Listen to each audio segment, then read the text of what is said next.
As-salah doit avoir une place importante, plus qu'importante, primordiale, centrale dans la vie du croyant, dans la vie du musulman.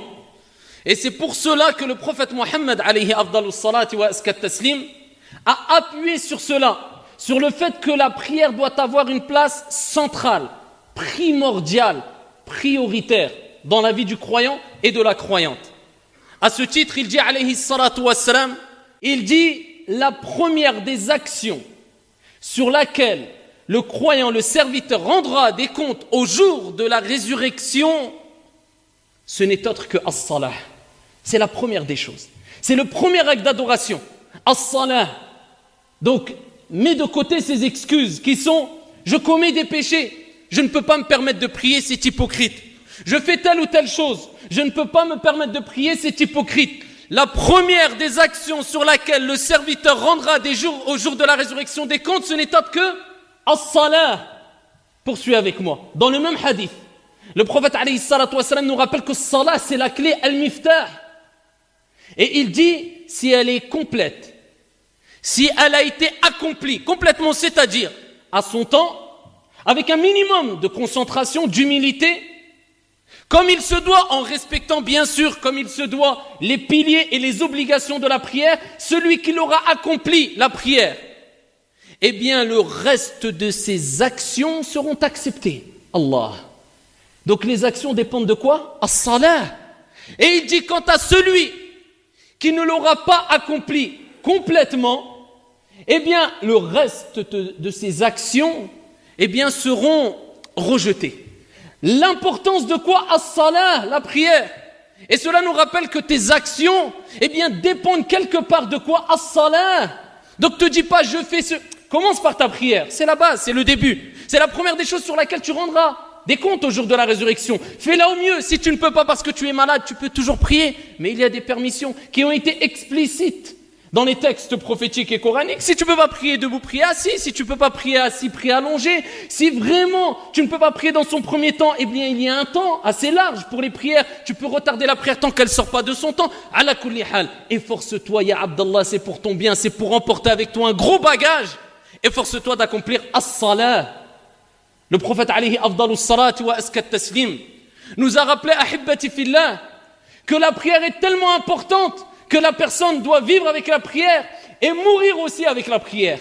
Lui-même, alayhi salatu wassalam, wa huwa man huwa alladhi ghufira lahu ma taqaddama min dhanbihi wa ma ta'akhkhar. Ses péchés passés, présents et futurs ont été pardonnés. Il était dans les derniers instants de sa vie, dans le moment de l'agonie, où il allait quitter la vie d'ici-bas. Kullu nafsin dha'iqatul maut, tout âme goûtera la mort. Le prophète lui-même, alayhi salatu wassalam, est mort. Dans ces derniers instants, Salama radiyallahu anha wa ardaha nous rapporte que le prophète alayhi salatu wassalam, dans les derniers instants de sa vie, jusqu'à ce qu'Allah Jalla wa ala ait ordonné à son âme de quitter son corps, il ne cessait de répéter as-salah, as-salah, wa ma malakat aymanukum. La prière, la prière. Le prophète demandait à sa communauté de s'accrocher à la prière. Il pensait à l'ensemble de sa communauté alors que l'âme allait quitter son corps. Imagine ta situation au moment de l'agonie. Imagine-toi le stress accumulé, la peur accumulée. Imagine ton état. Eh bien, le prophète alayhi salatu wassalam, dans ce moment-là précis de l'agonie de la mort, il pensait à toi, à moi, parce qu'il savait que c'était un bien. Et il ne cessait de dire, comme elle a dit Salama, as-salah, as-salah, la prière, jusqu'à ce que son âme a quitté son corps. Et ses dernières paroles étaient as-salah, as-salah, ou parmi ses dernières paroles, as-salah, as-salah. La prière, c'est ce qui va te permettre de t'améliorer. Ne cherche pas. Allah Jalla wa ala dit Inna as-salata tanha 'anil fahsha'i wal munkar. C'est la prière. Donc comment veux-tu t'améliorer dans ta vie? Comment veux-tu t'améliorer avec tes parents, avec tes enfants, avec ton époux, avec ton épouse, avec les gens de façon générale, avec ton Seigneur, dans ta relation avec le divin? Si toi tu ne préserves pas ta prière, alors que Dieu dit la prière, as-salat tanha 'anil fahsha'i wal munkar. C'est la prière qui va te permettre, t'aider à t'éloigner de tout ce qui concerne les turpitudes et le blâmable, les choses mauvaises, nuisibles. Mais si tu as abandonné la prière, ya Abdallah, comment veux-tu te réformer sans avoir mis en application ce qui va te permettre de te réformer facilement? et tu as coupé quelque part une certaine relation avec ton Seigneur, le divin Tabaraka wa Ta'ala, sache que si tu t'accroches à ta prière de façon générale, et particulièrement à Salatul Fajr, comme on va le voir Inch'Allah Ta'ala, eh bien sache, abshir, réjouis-toi, je t'annonce la bonne nouvelle, tu as emprunté le chemin vers le paradis Inch'Allah Ta'ala. Ayyuha al-ikhwatu wal-akhawat, la prière est particulièrement Salatul Fajr. Pourquoi Salatul Fajr? Parce que c'est une des prières, parce qu'on a 5 prières, on n'en a pas 2. On a 5 prières, on n'en a pas 4. On a 5 prières, on n'en a pas 7 qui sont obligatoires. On a 5 prières. Mais parmi les 5 prières, si ce n'est la plus dure, difficile, la preuve que c'est pas à chaque fois qu'il y a une difficulté dans la religion qu'on doit éliminer l'acte d'adoration. Non, Dieu veut que dans certains actes d'adoration, il y a des difficultés. Le paradis est cher. Il faut goûter à certaines difficultés. On n'a rien sans rien, comme on le répète assez souvent, je pense. Eh bien, Salatul Fajr, elle est difficile à accomplir. Et c'est pour ça, que ce qui est difficile à accomplir, eh bien, on sait que cela engendre une récompense énorme. Plus la chose est difficile à acquérir, et plus la récompense sera énorme, Inch'Allah Tabaraka wa Ta'ala. Salatul Fajr, elle est difficile à accomplir, mais elle renferme d'énormes mérites qui, pour certains des mérites qu'on va évoquer, sont propres ou ne sont propres qu'à Salatul Fajr, parce qu'elle est plus dure que les autres. Et il y a Salatul Isha aussi qui est difficile. Mais Salatul Fajr est beaucoup plus difficile, comme on le sait toutes et tous, et on le sait avec ce qu'on vit tous les jours. Surtout dans certaines périodes de l'année où Salat al-Fajr est très tôt, Salat al-Isha est très tard, c'est difficile. Mais Dieu veut nous éprouver. Et veut que tu prouves ton amour que tu portes par rapport à ton Seigneur Tabaraka wa Ta'ala qui t'a créé pour l'adorer. Et as-salat, c'est une ibada. Faire du bien autour de toi, c'est une ibada aussi. Aider ton prochain, c'est une ibada. Te comporter de la meilleure manière, c'est une ibada. Mais l'acte d'adoration pratique, le plus important, c'est as-salat. Et parmi les prières les plus importantes, c'est Salatul Fajr. Et c'est pour ça que le prophète alayhi afdalus salatu wa askat taslim ayyuhal akhyar nous a rappelé l'importance dans beaucoup de textes de Salatul Fajr, ainsi qu'Allah Jalla wa Ala. Et il suffit de dire qu'Allah Jalla wa Ala ne jure que par ce qui est d'important et de grand. Et Allah Tabaraka wa Ta'ala a juré par Al-Fajr, wal-Fajr, wa-layalin ashr. Il a juré par Al-Fajr, l'aube. Et le prophète alayhi afdalus salatu wa askat taslim nous a rapporté des textes, ayyuhal akhyar, qui nous rappellent qu'il est important de se lever pour Salat al-Fajr et de courir vers la récompense et le mérite de Salat al-Fajr pendant que la majorité des gens dorment. Ah, ça, c'est pas pour tout le monde cette récompense. C'est pas pour Dieu a voulu qu'elle soit réservée à une catégorie de personnes, qu'Allah Jalla wa Ala fasse qu'on fasse partie d'eux. Eh bien, il dit alayhi salatu wa salam à titre d'exemple. Dans le hadith rapporté rapporté par Al-Bukhari wa Muslim. Les anges se relaient auprès de vous la nuit et le jour. Les anges, al-malaïka, ils se relaient auprès de toi, auprès de moi, auprès de nous, la nuit et le jour. Et ils se rencontrent as-salat al-asr et as-salat al-fajr. C'est les 2 prières dans lesquelles les anges, al-malaïka, se rencontrent. Et les anges qui ont passé la nuit auprès de toi, qui ont attesté qu'est-ce que tu faisais à l'heure de l'Fajr, remontent vers leur Seigneur Tabaraka wa Ta'ala, qui, Allah Jalla wa Ala, les interroge, bien qu'Allah Tabaraka wa Ta'ala en a connaissance de la réponse. Il interroge les anges, al-malaïka, et il dit, comment avez-vous laissé mes serviteurs? Et là, les anges qui ont attesté que tu étais réveillé à l'Fajr, pas en train de dormir, eh bien diront à leur Seigneur Tabaraka wa Ta'ala, ya Allah, on est parti alors qu'il priait, et on est revenu et on l'a trouvé en prière. Et donc là, c'est comme si Allah Jalla wa Ala te rappelait que si tu préserves tes prières de l'Fajr jusqu'à l'Isha, eh bien les anges vont attester que tu as passé quelque part ta journée en prière. Donc c'est pour cela qu'il est important, ahibbati fillah, de préserver pas une ou 2, mais les 5 prières, et particulièrement les prières où le prophète alayhi salatu wassalam a mis le doigt dessus, a insisté, a rappelé le grand mérite qu'il renferme, particulièrement al-Fajr, al-Asr, al-Isha, et si tu peux, fi jama'a, en groupe.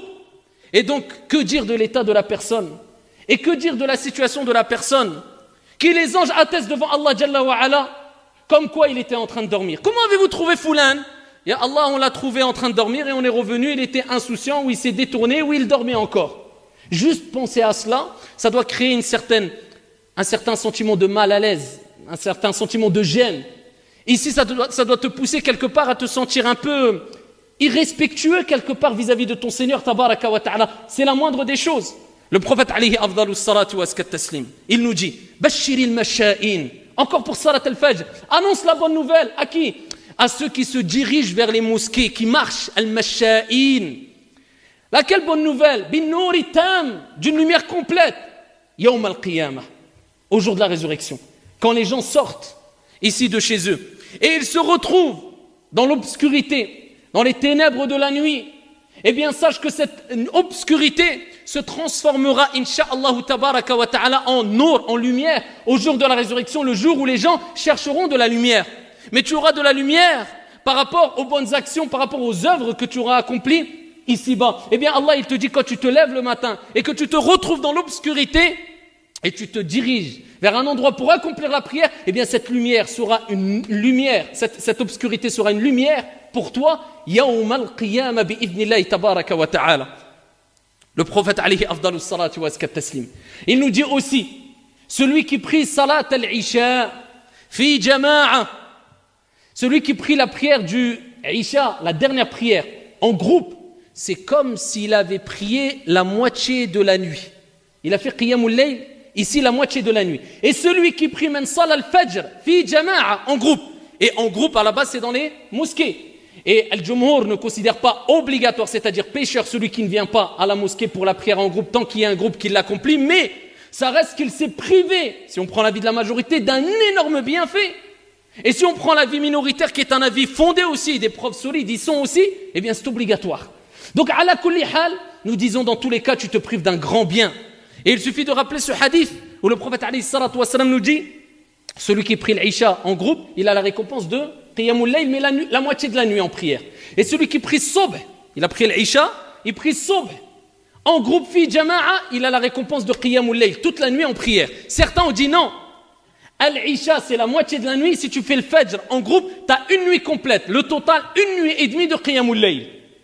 Ça si tu fais al-Isha fi jama'a wa subh fi jama'a. Et à la colline, quelqu'un qui habite loin, qui n'est pas proche d'une mosquée, qui ne peut pas, qu'il essaye de former un groupe au moins chez lui, avec son épouse, qui ne prie pas seul. Cela est préférable en espérant avoir la récompense du groupe, insha'Allah tabaraka wa ta'ala.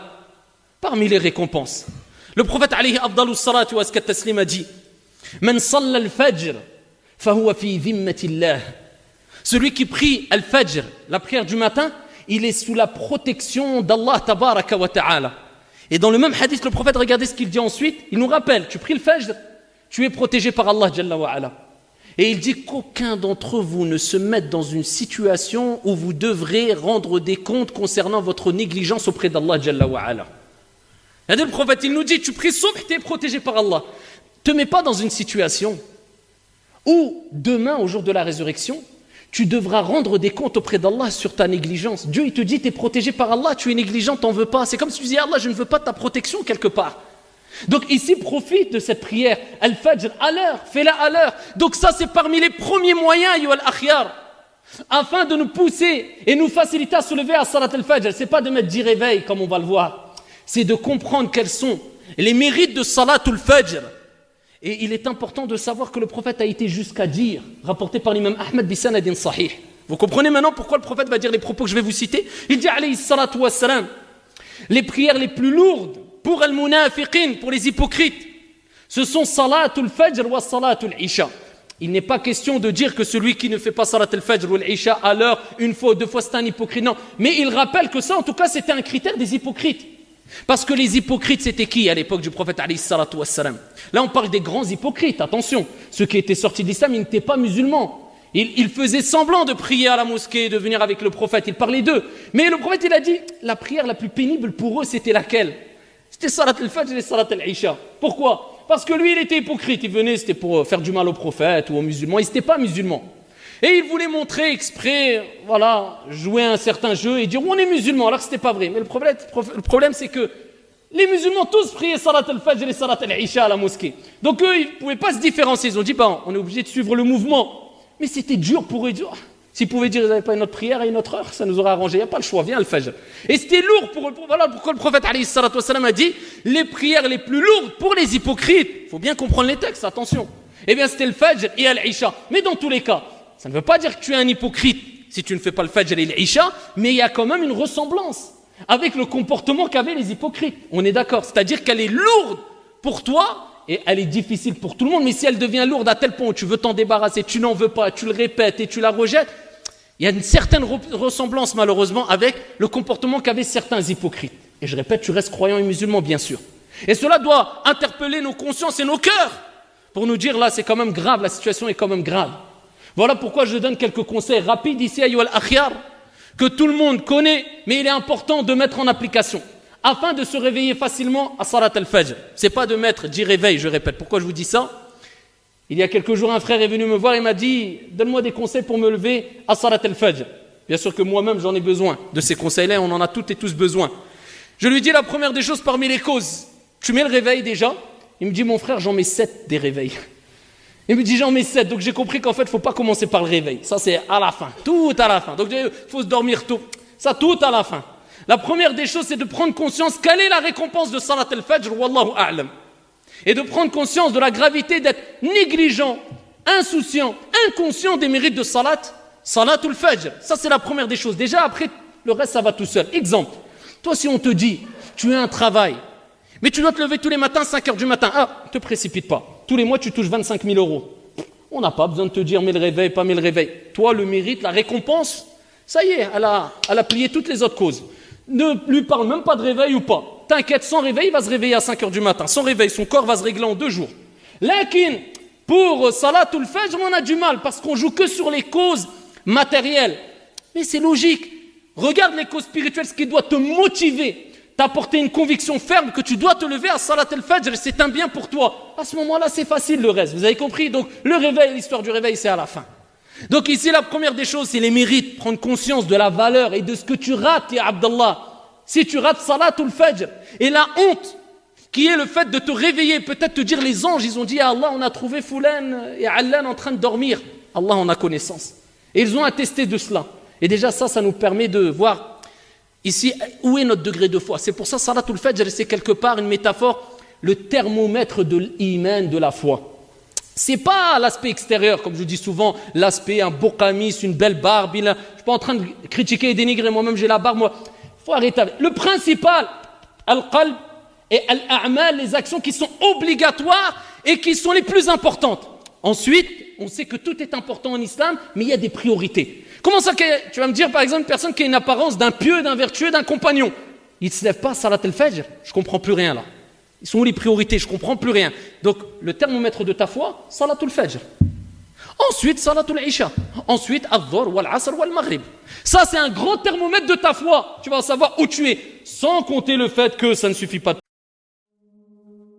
We were in love that never meant to stay. Some things are real, even when they fade.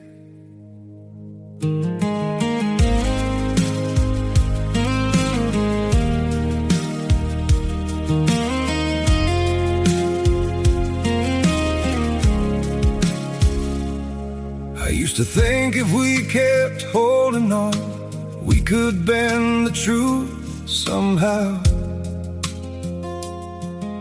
But love can't fight what's pulling us apart, and it's breaking us down now.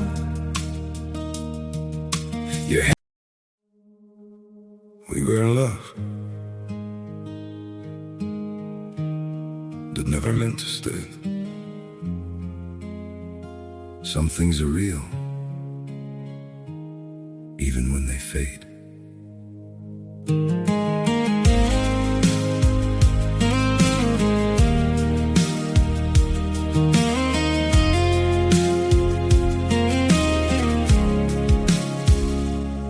I used to think if we kept holding on, we could bend the truth somehow.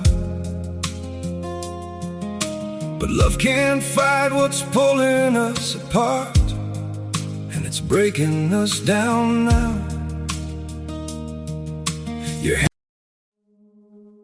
We were in love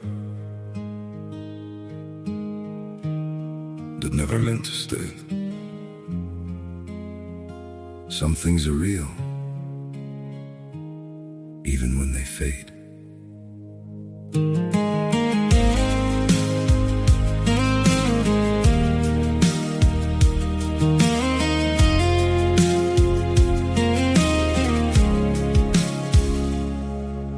Used to think if we kept holding on, we could bend the truth somehow. But love can't fight what's pulling us apart, and it's breaking us down now.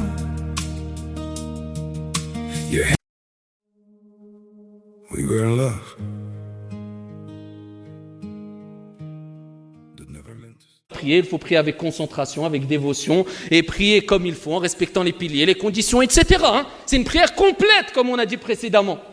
Donc la première des choses, les mérites, tu les as compris. Deuxième des choses, avoir la ferme conviction et la ferme résolution de se lever à Salat al-Fajr. Tu te dis, je dois me lever et je veux me lever, bi'idhnillah. Troisième des choses, rend faible shaitan, affaiblit le diable. Comment? Fais le wudu.